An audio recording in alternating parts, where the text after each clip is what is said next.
Hello, everybody. We're here for another first look of the game Flora and Fang Guardians of the Vampire Garden. Never even heard of a vampire garden. I'm John Blanco with the Nintendo Dad's Review Squad. Also, the host of the PlayStation Daily Plus podcast. And I'll be playing this game today a little bit blind, so I'm going to read the description of it. Flora and Fang Guardians of the Vampire Garden is a single-player or local co-op adventure that puts you in the shoes of one of two lovable vampire siblings, Flora or Fang, as they embark on a mission to safeguard their dad, the infamous Dracula's precious pumpkin garden. Worded a little weird. I can't seem to speak tonight, but we'll get better at this. This game is $6.99, comes out on July 10th. It did come out a little while back on Steam and some other platforms, but it's making its Switch debut. This is a game for the Switch. As you can see, I am playing it on the Switch 2. Still very excited to be able to play these games on Switch 2. I'm also going to be playing this game as I kick it off here. This is the first game I'm playing with my Nintendo Switch Pro Controller 2. And I'm still forming opinions on the Pro Controller 2. It has the extra buttons on the back, sort of like what the advanced controllers have, and mapping it is pretty neat. Here, we'll just go here.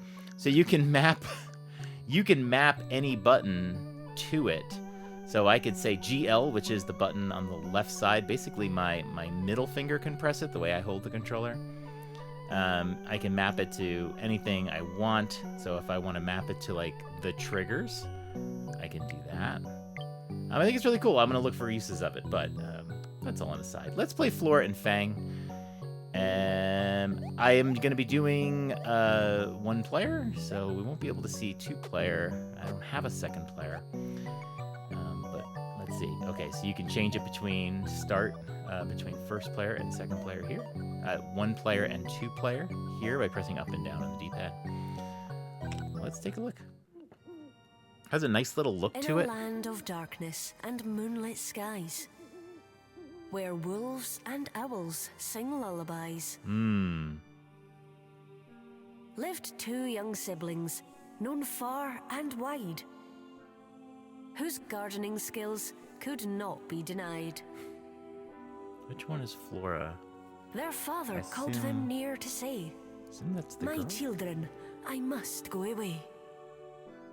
Guard the crops, that's all I ask. I feel like a girl Their should be safety Fang. But, is your primary task."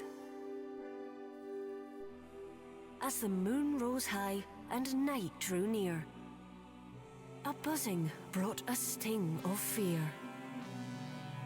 So you can see kind of pixelated graphics here. Kind of an arcade-y sort of game from the screenshots and video clips I've seen, and I don't totally know. Oh, let's go a little setup like ghouls and ghosts here. So we're gonna start off in Barrow Bosque. You know, I didn't get the sense that it was this sort of setup when I saw the game being played. Like I said, it looked like an arcade thing. You can see like shoots up in the air. It's very much like a very Pac-Man type sequence. All right, level 1-1. Let's see what we got here. All right, let's jump with B. Y shoots, and that's it. My old GL buttons don't really do anything.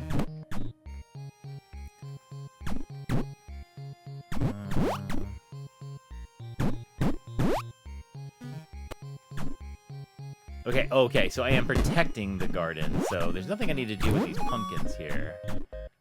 I'm just protecting it, right? We're guardians of the vampire garden.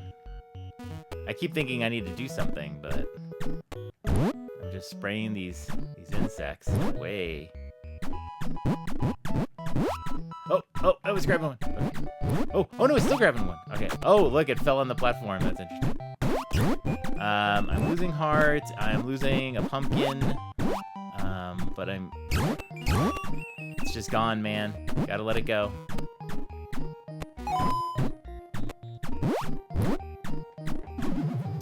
We lost a pumpkin. Prayers for the pumpkin, everybody.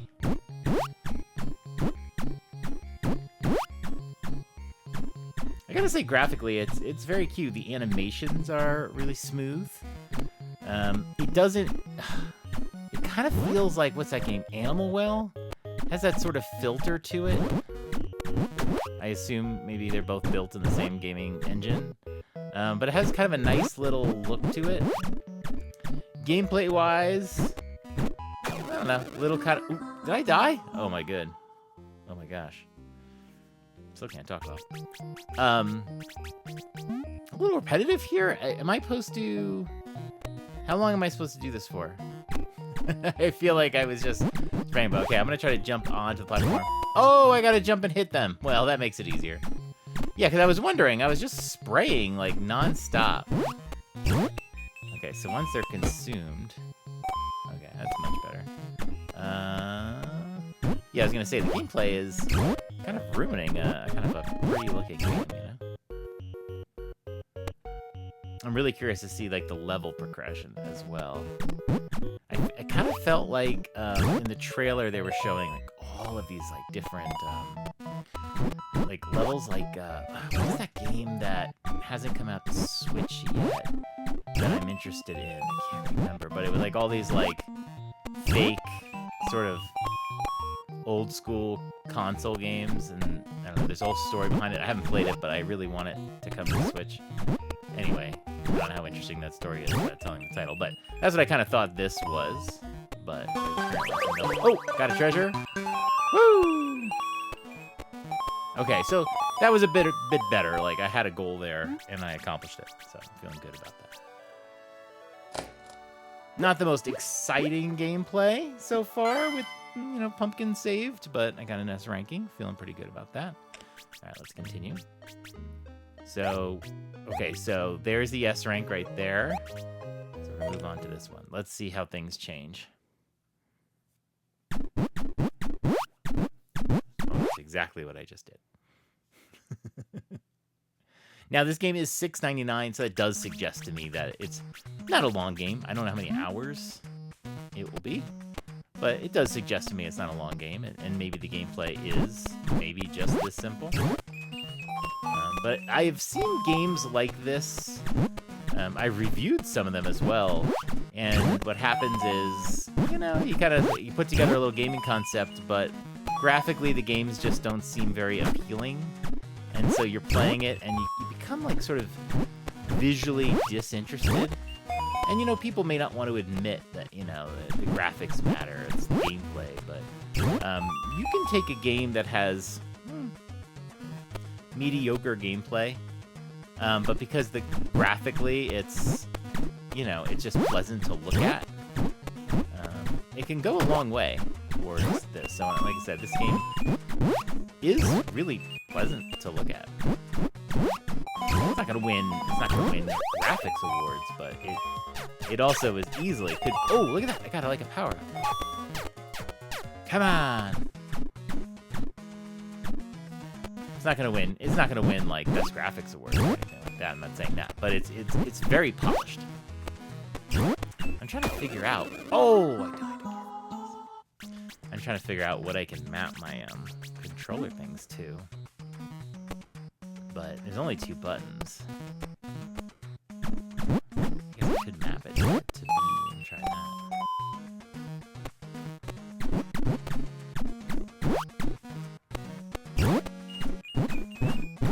Okay, while I'm doing this, let me try. So I'm gonna map both of these to B, so I don't have to like think.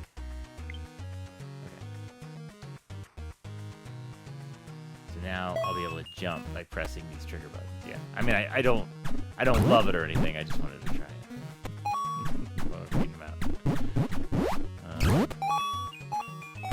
So as I play this, what are we thinking of the Switch 2? Let me know in the comments what you're thinking about the Switch 2. I gotta say, I just wrapped up Pokemon Violet today, and oh my gosh, that game is so much more playable. It looks great. Everything was smooth.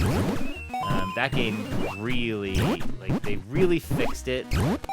I hope Nintendo doesn't do it again, where they put out a game for a console and that console can't handle it. I don't know how it happened, but if you have a Switch 2 and you weren't, you know, really wanting to play Pokemon Violet because of those tech issues, I definitely recommend it.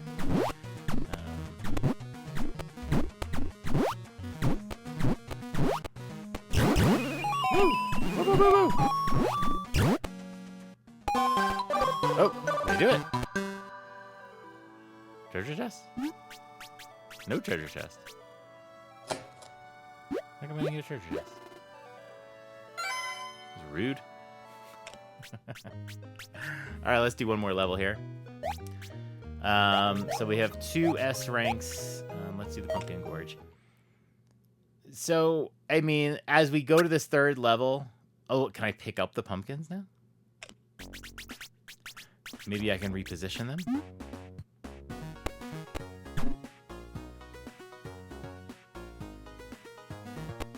doesn't seem to. So, clearly, I will say this. Also, see the letters I have on the bottom? So I can get these balloons. Oh, I got an N and nothing changed. Very clearly, maybe the problem with this game is going to be that it's repetitive. I'm doing the same thing over and over again. I know there's other games. Hey, Pac-Man, what are you doing? Eating all the dots. You know, there's games that are a little repetitive, but I don't know. Maybe what's different here is, like, what is a spider?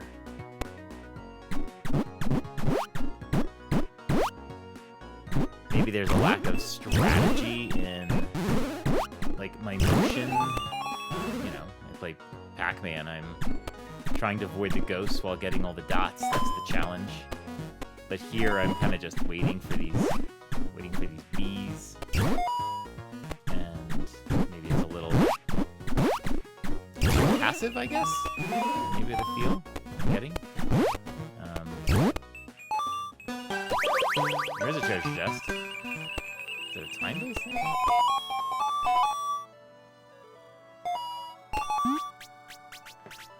This does have co-op as well. I'm not sure. D.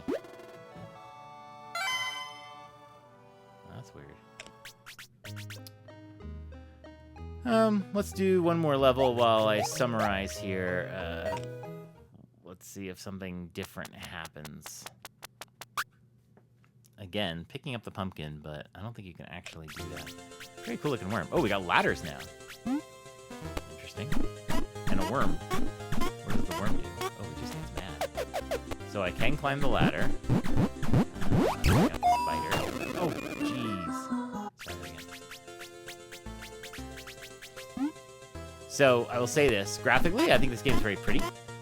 Just simple, but very neat. That's pretty cool. Gameplay-wise, very repetitive. Maybe my saying that is repetitive, but that's how I'm feeling. It's just feels a little like I'm doing the same thing. I go to the next level, and you know, most games that are like this, every level they give you something different, and it's like, okay, yeah, we got a ladder. What is that crown? I paused. I don't think this worm is defeatable. I think he's kind of like invincible. Games like this usually have a progression where every level, like, you know, if you're going to have a set number of levels, you can see that I'm going across the world. Do a little something different in each level, but it doesn't seem to be any progression here. Like, where is my progression? Where is my excitement to do another level to take on another challenge, you know? You know, there's a worm, but the gameplay is the same. So, like, I appreciate the different enemy types and the spider too, but the gameplay is kind of the same.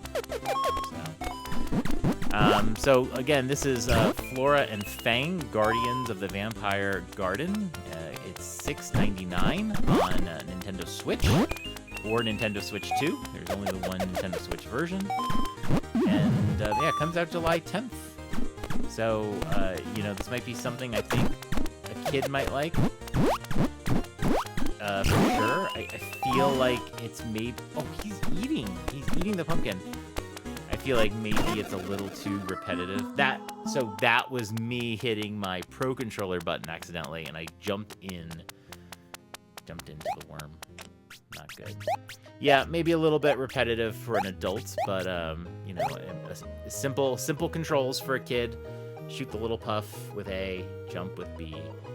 Try to unlock all the levels. I don't know if the game ends at the end of that castle right there.